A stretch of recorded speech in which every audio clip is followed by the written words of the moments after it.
Hello titans. ഇന്ത്യയില് party അല്ലെങ്കിൽ pantry what to drink is always a daily dilemma. Cool drinks ആണെങ്കിൽ നമുക്ക് ഒരുപാട് ഇഷ്ടമാണ്. പക്ഷെ ലേബിൾ പഠിക്കുമ്പോ നമുക്ക് എന്ത് തോന്നും? ലാബില് എക്സ്പെരിമെന്റ് ചെയ്യുന്ന പോലെ. Invert sugar, sucralose, natural in color flavoring, artificial flavoring, and the list is goes one and one. പേരാണെങ്കിൽ കൂൾ ഡ്രിങ്കിന്റെ ആണ്, but it come chemical bomb. Soft drinks loaded with sugar, energy drink, taste like cup syrup, mocktails, looks fancy for sure, zero real fruits. ഒന്നുകിൽ ടേസ്റ്റിൽ compromise ഇല്ലെങ്കിൽ ഹെൽത്തിനെ ബാധിക്കും. അതുകൊണ്ട് ഞങ്ങൾ കൊണ്ടുവന്നിരിക്കുന്നു സ്വിസിൽ.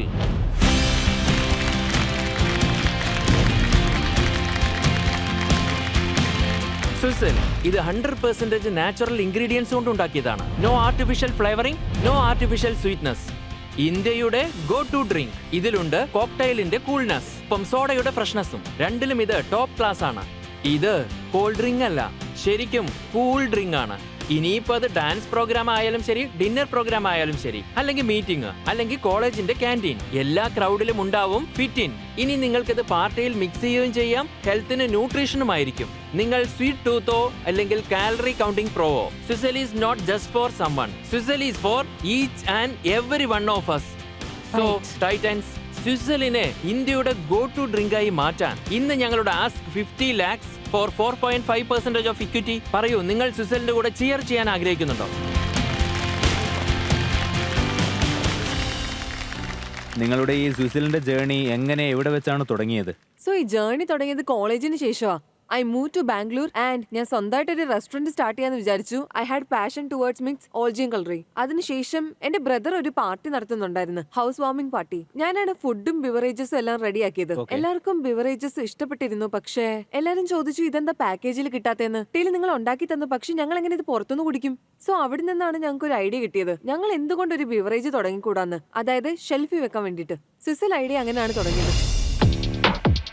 എന്റെ ഈ ജേർണി, അതായത് പ്രോഡക്റ്റ് ഡെവലപ്മെന്റ് ജേർണി, അതിന്റെ കിച്ചണിൽ നിന്നാണ് സ്റ്റാർട്ട് ചെയ്തത്. ബേസിക്കലി ഞങ്ങളുടെ ലക്ഷ്യം എന്താന്ന് വെച്ചാൽ ഒരു ബിവറേജ് സ്റ്റാർട്ട് ചെയ്യണം. അത് ഡെയിലി ബേസിസിൽ കൺസ്യൂമും ചെയ്യണം, അതായത് ഫ്രൂട്ട്സിലും ഹെർബ്സിലും ചെയ്യണം. അല്ലാതെ നമ്മളെ കൊണ്ട് പഠിക്കാൻ പറ്റാത്ത നമ്പേഴ്സിൽ തുടങ്ങണം. പിന്നുള്ള കാര്യം എന്താന്ന് വെച്ചാൽ ഇത് നമുക്ക് ഫ്രിഡ്ജിൽ വെക്കാൻ പറ്റും. ഏകദേശം 1-2 ആഴ്ചയിൽ വെക്കാം. അത് നന്നായിട്ടിരിക്കും, അതിനൊരു കുഴപ്പവും വരില്ല. ഹെൽപ്ലെസ് ആയിട്ട് ഇത് എങ്ങനെ വിൽക്കും എന്നുള്ള കാര്യമായിരുന്നു ഏറ്റവും കഷ്ടമുള്ളത്. ഒരു വലിയ നെഗറ്റീവ് ഫീഡ്ബാക്ക് ഞങ്ങൾക്ക് പ്രോഡക്റ്റ് ഡെവലപ്പേഴ്സിൽ നിന്ന് കിട്ടി. അവർ പറഞ്ഞത് ശരിയാണ്, കാരണം അവരുടെ കയ്യിൽ മുഴുവൻ റിസർച്ചും ഉണ്ട്, മുഴുവൻ R&D ടീമും ഉണ്ട്. അങ്ങനെയൊക്കെ ഉണ്ടായിട്ടും വലിയ വലിയ കമ്പനികൾക്ക് ചെയ്യാൻ പറ്റാത്തത് നിങ്ങൾ എങ്ങനെ ചെയ്യുമെന്ന് ചോദിച്ചു. ഞങ്ങൾ ഒരുപാട് എക്സ്പെരിമെന്റ്സ് ചെയ്തു, ഒരുപാട് പ്രോസസ്സ് ഫോളോ ചെയ്തു. അങ്ങനെ ചെയ്ത് മൾട്ടിപ്പിൾ ട്രയൽസിന് ശേഷം 2 years കഷ്ടപ്പെട്ടിട്ടാണ് ഈ ഫൈനൽ പ്രോഡക്റ്റ് ഞങ്ങൾക്ക് കിട്ടിയത്. പ്രോഡക്റ്റിനെ ഇംപ്രവൈസ് ചെയ്തു, അതിനുശേഷം B2C മാർക്കറ്റിൽ ലോഞ്ച് ചെയ്തു. നിങ്ങൾ നേരിട്ട വെല്ലുവിളികളെ പറ്റി കൂടി ഒന്ന് പറയൂ. ബിസിനസ്സിൽ പ്രോബ്ലംസ് ഉണ്ടാകാറുണ്ട്, പക്ഷേ പേഴ്സണൽ ലൈഫിൽ പ്രോബ്ലംസ് വന്നു. ഇനിഷ്യലി ഞങ്ങളുടെ ഫാമിലി സമ്മതിച്ചില്ല, അതായത് എന്റെ അച്ഛൻ അതിന് സമ്മതിച്ചില്ല. അതൊരു പ്രോബ്ലം ആയിരുന്നു. പക്ഷെ ചേട്ടൻ ഒരുപാട് സപ്പോർട്ട് ചെയ്തു. പിന്നെ വേറൊരു കാര്യം ഉണ്ടായി, ലിറ്റിൽ പേഴ്സണൽ, ഒരുപാട് പേഴ്സണൽ ആണ്. അത് ബേസിക്കലി എന്താ നടന്നെന്ന് വെച്ചാൽ, അതായത് ഞങ്ങൾ ഞങ്ങളുടെ ഫസ്റ്റ് റൗണ്ട് റേസ് ചെയ്യാൻ നേരത്ത് ഒരു ഇൻവെസ്റ്റർ ടേം ഷീറ്റ് സൈൻ ചെയ്തതിനു ശേഷം വേണ്ടെന്ന് പറഞ്ഞു, ഞാൻ ഇൻവെസ്റ്റ് ചെയ്യത്തില്ലെന്ന് പറഞ്ഞു. അതിന്റെ റീസൺ എന്താന്ന് വെച്ചാൽ, സോ ബേസിക്കലി കാരണം എന്താന്ന് വെച്ചാൽ ഞാനൊരു പെണ്ണാണ്.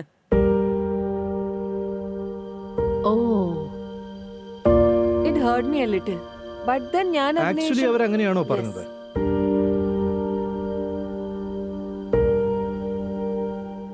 അവരെന്താ പറഞ്ഞെന്ന് വെച്ചാ, നാളെ നിങ്ങൾക്ക് ചിലപ്പോ കല്യാണം ആവും, അതുവരേക്കും വെറുതെ ഒരു ടൈം പാസ്, ഹോബിയാണല്ലേ? ഹോബിയാണ്.